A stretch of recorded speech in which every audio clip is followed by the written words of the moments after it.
రీసెంట్గా ఈ మధ్య కాలంలో బాగా అంటే అంటే సోషల్ మీడియాలో కానీ ఛానల్స్లో కానీ వస్తున్న ఒక చిన్న డిబేట్స్ కానీ అవి కానీ అంటే దాని గురించి యాక్చువల్లీ నేను రెగ్యులర్గా చూస్తూ ఉన్నాను. అంటే నాకు ఇంతకుముందు పెద్దగా స్పందించాలని కూడా నాకేం అనిపించలేదు. కాకపోతే ఒక 2 days బ్యాక్ ఒక చిన్న విషయం జరగడం చాలా బాధాకరమైన విషయం. ఎందుకంటే పవన్ కళ్యాణ్ గారి గురించి ఒక మాట అన్నారు. సరే, అది ఎవరన్నారు ఏంటి అనేది అందరికి తెలిసిన విషయం, అది నేను చెప్పాల్సిన అవసరం లేదు. అదైతే నేను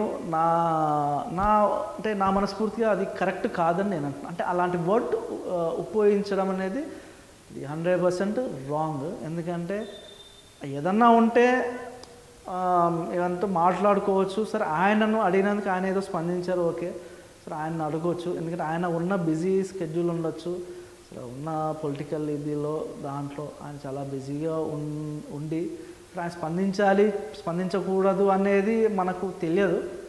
కాకపోతే స్పెసిఫైగా ఆయన అలా అనడం అయితే సరే నా మనస్ఫూర్తిగా అది నాకు నచ్చలే అని చెప్పేసి నేను చెప్పుకుంటున్నాను.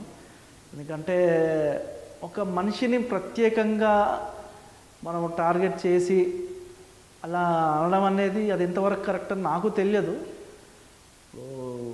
ఇప్పుడు ప్రతి ఒక్కరిని మనం ఇప్పుడు నా ప్రాబ్లం ఏదన్నా వచ్చిందని చెప్పేసి నా ప్రాబ్లం గురించి ఫలానా వాళ్ళు చేయలేదు, వీళ్ళు చేయలేదు అని చెప్పి నేను ఎలా అనగలుగుతాను? అది నా ప్రాబ్లం. అది ప్రాబ్లం ఉంటే నేను సాల్వ్ చేసుకోవాలి, నేనే సాల్వ్ చేసుకుంటాను. లేకపోతే దానికి ఏదైనా దారి ఉంటే వెతుక్కుంటాను ఏంటి అనేది. ఆ వర్డ్ అనేది ఎందుకంటే ఒక మదర్ గురించి అనడం అనేది ఆవిడ అసలు ఆవిడెక్కడుందో కూడా తెలియదు. మనకు ఆవిడ అసలు కనపడిని లోపల ఉన్న అమ్మను మనం బయటికి తీసుకొచ్చి అనడం అనేది నాకు నచ్చని విషయము. నేను అంతే చెప్పదలుచుకున్నాను.